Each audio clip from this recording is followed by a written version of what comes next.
Hello everyone. सो इस part की शुरुआत के साथ हमें दिखाया जाता है कि क्विंची यांग से फोन पे बात कर रही होती है कि तभी कुछ लोग आके उस पे अटैक करते हैं, पर क्विंची जैसे तैसे करके उनसे बचकर छुपने की कोशिश करती है और वो लोग क्विंची को मारने के लिए ही ढूंढ रहे होते हैं। तभी वहाँ पे जुनहुई आ जाता है और उसे वहाँ से बचाकर निकालने की कोशिश करता है, पर तभी वहाँ पे एक और वैन आ जाती है और वो लोग इन दोनों को घेर लेते हैं, जिसके बाद वो जुनहुई को यहाँ से जाने के लिए कहते हैं क्योंकि उन्हें सिर्फ क्विंची से ही बदला लेना होता है। तो जुनहुई उन्हें समझाने की कोशिश करता है कि वो जो भी कर रहे हैं वो इलीगल है, पर उनमें से एक बंदा जबरदस्ती क्विंची को अपने साथ ले जाने लगता है। पर तभी वहाँ पे यांग आ जाता है और उसे इलेक्ट्रिक शॉक देके क्विंची को बचा लेता है और क्विंची को अपने साथ लेके वहाँ से जाने लगता है, जिसपे क्विंची उसे जुनहुई को बचाने के लिए भी कहती है। तो यांग उसे कहता है कि वो अकेले हैंडल कर लेगा और वो क्विंची को वहाँ से निकालना चाहता था, पर क्विंची कहती है कि ठीक है मैं जाती हूँ, तुम यहीं रुक। तो यांग उसे रुकने के लिए कहता है और फिर खुद अंदर जाता है, जहाँ पे जुनहुई बुरी तरीके से पिट रहा होता है और उसे बचाने के लिए वो एक बंदे को इलेक्ट्रिक शॉक देता है, पर उस बंदे पे कुछ भी असर नहीं पड़ता है क्योंकि उस डिवाइस की बैटरी ऑलरेडी डेड हो चुकी होती है। और यांग उस आदमी से सॉरी कहता है कि वो बीच में आया। इसके बाद वो आदमी यांग को जोर से मुक्का मारता है और तभी जुनहुई उसे बीच में आके बचा लेता है और यांग से पूछता है कि क्या तुम ठीक हो? तो यांग कहता है कि हाँ मैं बिल्कुल ठीक हूँ। दूसरी ओर हमें यांग की मॉम और उसके डैड को दिखाया जाता है, जहाँ पे उसकी मॉम उसके बिहेवियर को लेके काफी ज्यादा परेशान होती है। तो उसके डैड उन्हें समझाते हैं और उन्हें कहते हैं कि यांग बहुत ही पोजेसिव पर्सन है और वो कभी भी किसी के साथ कॉम्प्रोमाइज नहीं कर सकता है और वो जिसे पसंद करता है उसे तो वो बिल्कुल भी दूर नहीं जाने देता है। और वो काफी प्राउडली कहते हैं कि उसने ये आदत मुझसे ली है। तो मॉम यहाँ पे कहती है कि पर वो दोनों एक दूसरे को ढंग से जानते तक नहीं है, और क्या तुम्हें सच में लगता है कि उन दोनों के बीच में जो भी कुछ है वो सचमुच में है? जिसपे यांग के डैड एग्री करते हैं। वहीं दूसरी ओर दिखाया जाता है कि क्विंची ने वहाँ पे पुलिस को बुला लिया था और वो यांग की चोट को चेक करती है और उसे कहती है कि तुम्हें ज्यादा नहीं लगा है, जिसपे यांग इरिटेट होकर कहता है कि तुम्हें कैसे पता कि मुझे ज्यादा नहीं लगा है, तुम कोई डॉक्टर नहीं हो। और उससे कहती है कि क्या तुम ठीक हो? फिर जुनहुई यहाँ पे उनसे चलने के लिए कहता है उनकी कार में, ताकि वो पुलिस स्टेशन में जाके स्टेटमेंट दे सके। पर यांग क्विंची का हाथ पकड़ता है और उससे कहता है कि हम लोगों के पास अपनी कार है, हम उससे चले जाएंगे। ये सुन के क्विंची भी शॉक्ड होती है और जुनहुई उससे कहता है कि हम तुम्हारी कार से जाएं चाहे मेरी कार से जाएं, बात एक ही है और वैसे भी मुझे क्विंची से कुछ बात करनी है। जिसपे यांग उसे तुरंत कह देता है कि अगर तुम्हें मेरी वाइफ से बात करनी है तो मेरी ही कार में चलना पड़ेगा।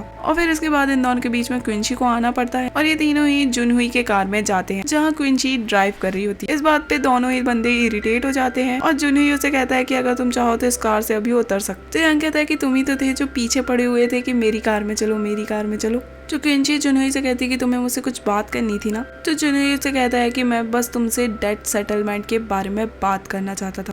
तो क्विंची कहती है कि अगर तुम्हें इस बारे में बात करनी है तो तुम्हें मिस्टर लान से बात करनी पड़ेगी। जिसपे जुनहुई उसे कहता है कि तुम उनके जॉइंट एसेट्स को भी इन्वेस्टिगेट कर रही हो। और क्विंची से कहता है कि मिस्टर लान ने इन्वेस्टर्स के साथ बहुत बड़ा फ्रॉड किया है और इन्हें सेटल करने के लिए जॉइंट एसेट्स की जरूरत पड़ेगी ही। जिसपे क्विंची कहती है कि मिस्टर लान ने सारे फ्रॉड करे हैं, तो तुम मिसेस लान के एसेट्स क्यों बेचना चाहते हो? इसमें जुनहुई से कहता है कि वो अभी भी मैरिड है और जिस तरीके से उन्होंने हर प्रॉफिट उनके साथ शेयर किया था, उसी तरीके से उन्हें अब इस बिजनेस का लॉस भी शेयर करना ही पड़ेगा। वो इस तरीके से एक दूसरे से डिवोर्स नहीं ले सकते हैं। और यहाँ पे वो यांग का एग्जाम्पल देते हुए उसे कहता है कि जिस तरीके से तुमने अपने जॉबलेस हस्बैंड को डिवोर्स नहीं दिया जब तुम्हें ये पता चला कि वो कोई भी नौकरी नहीं कर रहा है 1 साल से, उसी तरीके से मिसेस लान भी अब अपने हस्बैंड की लायबिलिटीज की रिस्पॉन्सिबल है और मुसीबत आने पे वो अपने हस्बैंड को बीच में नहीं छोड़ सकती। जिसपे क्विंची उसे कहती है कि बिजनेस सिर्फ प्रॉफिट के लिए किया जाता है, ना कि लायबिलिटीज बांटने के लिए। और उसे कहती है कि मिसेस लान ने बिजनेस में पार्टिसिपेट किया है कि नहीं ये सिर्फ कोर्ट डिसाइड कर सकती है, ना कि तुम। नेक्स्ट सीन में हमें क्विंची और यांग को एक कन्वीनियंस स्टोर में दिखाया जाता है और क्विंची उससे कहती है कि अब तुम मुझे बता सकते हो कि आखिर तुम वहाँ पे मुझे बचाने कैसे पहुँच गए थे।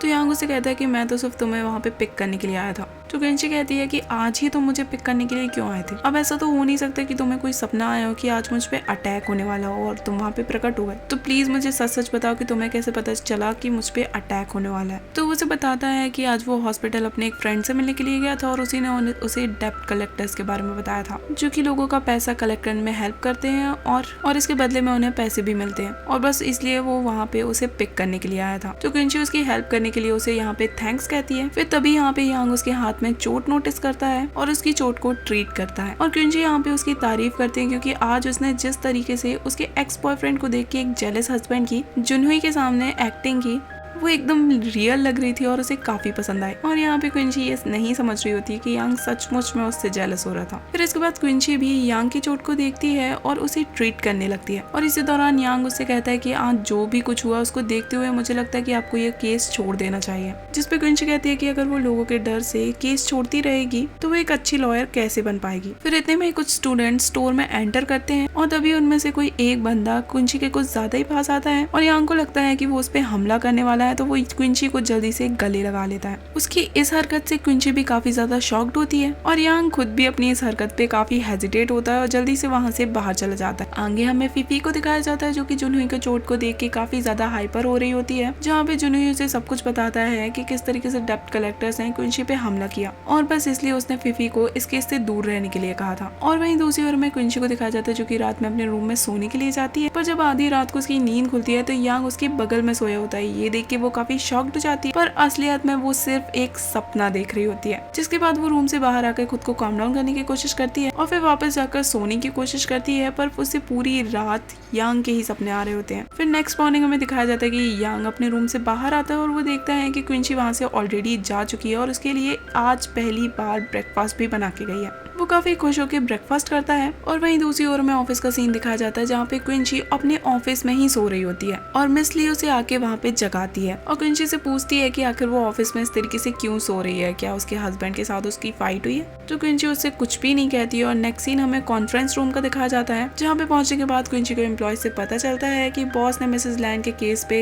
और काम करने के लिए मना कर दिया है। जिसके बाद वो दोनों ही बॉस से बात करने के लिए जाती है जहाँ पे उन्हें पता चलता है कि मिसेस लैन ने कंपनी के नाम से 1 मिलियन का लोन लिया था बैंक से और वो इसकी गारंटर भी है और साथ ही वो कंपनी के कुछ % की शेयर होल्डर भी है। और इस वजह से अगर वो अपने हस्बैंड से डिवोर्स ले भी लेती हैं तो भी उनकी एसेट्स को बेचा जाएगा उनकी कंपनी की रिक्वायरमेंट्स पूरी करने के लिए। जिस पे क्विंसी कहती है कि क्या हम मिसेस लैन को अब उनके हाल पे छोड़ देंगे, तो उसकी बॉस उसे समझाती है कि हम चाहते हुए भी उसकी हेल्प नहीं कर सकते हैं। ये सुन के क्विंसी को मिसेस लैन के लिए काफी बुरा लगता है। फिर क्विंसी वहाँ से जाने लगती है तो उसकी बॉस उसे रोकती है और उसे कल रात के अटैक के बारे में पूछती है। तो क्विंसी उन्हें बताती है कि वो अब बिल्कुल ठीक है और साथ ही क्विंसी को आराम करने के लिए कहती है। इसके बाद दिखाया जाता है कि क्विंसी यांग को कॉल करती है और उसे पूछती है कि अगर मैं किसी की मदद कर सकती हूँ और उस पर्सन को बर्बाद होने से बचा सकती हूँ पर इसमें मेरा कोई भी फायदा नहीं होगा, तो क्या मुझे उस पर्सन की हेल्प करनी चाहिए या नहीं। जिसपे यांग उसे कहता है कि मैं इसका आंसर तुम्हें नहीं दे सकता हूँ क्योंकि मुझे पता है कि तुम इसका आंसर ऑलरेडी जानती हो और तुम्हें वही करना चाहिए जो तुम चाहती हो और तुम्हें सही लगता है। तो क्विंसी उससे थैंक्स कहती है और यांग ये सुन के मुस्कुराता है। आगे हमें दिखाया जाता है कि क्विंसी सीधे मिसेस लैन के घर पहुंच जाती है जहाँ पे जाओ उसे देख के बिल्कुल भी खुश नहीं होती है क्योंकि उसे ऑलरेडी पता होता है कि उनकी फर्म अब उनकी कोई हेल्प नहीं करने वाला। पर यहाँ पे क्विंसी उसे ऑफर करती है कि वो अपनी तरफ से ये केस लड़ेगी। ये सुनने के बाद जाओ उसे अंदर लेके जाती है जहाँ पे हमें दिखाया जाता है कि वहाँ पे ऑलरेडी मिस ली भी बैठी होती है और वो भी अपनी तरफ से इस केस को हैंडल करना चाहती थी। तो जाओ यहाँ पे क्विंसी से पूछती है कि आखिर वो इस केस को क्यों हैंडल करना चाहती है क्योंकि बाकी सारे लॉयर्स इसे साफ इनकार कर रहे हैं। तो क्विंसी उसे सिंपल सा रीजन देती है कि इस केस की वजह से उसे काफी पॉपुलैरिटी मिलेगी।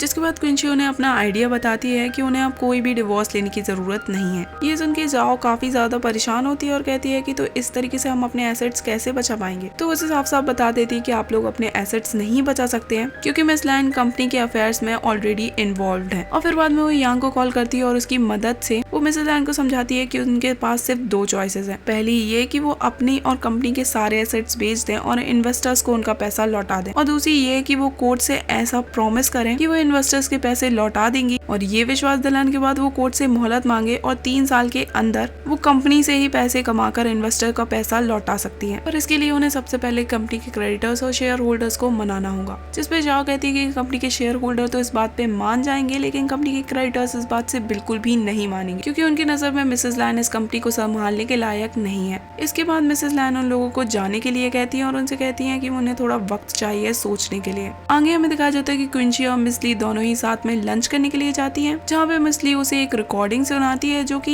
यांग की मॉम की होती है जिसमें वो कह रही होती है कि वो क्विंसी को बिल्कुल भी नहीं जानती थी और यांग की शादी अभी तक नहीं हुई है। ये सुन के क्विंसी शॉक्ड हो जाती है और उसे एक्सप्लेन करने की कोशिश करती है पर मिस ली उसे बीच में ही रोक देती है और उसे कहती है कि तुम्हें मुझे समझाने की कुछ भी जरूरत नहीं क्योंकि मैं ऑलरेडी जान चुकी हूँ कि तुम दोनों मैरिड कपल नहीं हो और तुम लोग सिर्फ सभी के सामने मैरिड होने का दिखावा करते हो। जिसपे क्विंसी उससे डायरेक्ट पूछती है कि आखिर तुम चाहती क्या हो। तो मिस ली उससे कहती है कि क्योंकि तुमने मुझे मिसेस लैन के केस हैंडल करने से बचाया था, इसलिए मैं ये तुम्हारा सीक्रेट किसी को भी नहीं बताऊंगी। पर मुझे फ्रॉड लोग बिल्कुल भी पसंद नहीं है। और उससे कहती है कि तुम वॉलंटरी 11th फ्लोर की पोजीशन के लिए कम्पीट करना बंद कर दो। तो क्विंसी उससे कहती है कि अगर मैं इस पोजीशन के लिए कम्पीट करना बंद भी कर दूंगी तो ये जरूरी नहीं है कि तुम्हें 11th फ्लोर में जगह मिल जाएगी। तुम इसलिए उससे कहती है कि मैं हमेशा से तुमसे कम्पीट करते आई हूँ, पर शुरू से ही मैं सिर्फ एक ही चीज चाहती थी कि इस फर्म में मुझे भी तुम्हारी तरह फेयरली ट्रीट किया जाए। और ये कह के वो क्विंसी को पेन ड्राइव देके वहाँ से चली जाती है। आगे दिखाया जाता है कि क्विंसी घर आके यांग को वो रिकॉर्डिंग सुनाती है और उसे सब कुछ बताती है। ये जाने के बाद यांग उससे पूछता है कि क्या तुम 11th फ्लोर की पोजीशन से क्विट करना चाहती हो। तो क्विंसी उससे कहती है कि मैं सच सच कहूँ तो मैं ये पोजीशन बिल्कुल भी नहीं छोड़ना चाहती, क्योंकि यहाँ तक आने में उसे बहुत मेहनत लगी है और अब वो पीछे नहीं हटना चाहती। तो यांग उससे पूछता है कि अगर तुम 11th फ्लोर की पोजीशन के लिए सिलेक्ट हो जाओगी तो क्या तुम अपने बॉस को सारी सच्चाई बता दोगी। तो क्विंसी कहती है कि हाँ, वो शायद उन्हें बता देगी, क्योंकि एक जॉब के लिए इस तरीके के रिक्वायरमेंट्स रखना बिल्कुल भी सही बात नहीं है और वो भी सिचुएशन चेंज करना चाहती है। जिस पे यांग उससे कहता है कि ठीक है, तो मैं भी तुम्हारी मदद करना चाहता हूँ और मेरे पास तुम्हारी प्रॉब्लम का परफेक्ट सोल्यूशन है। और क्विंसी से कहता है कि हमें असली में शादी कर लेनी चाहिए।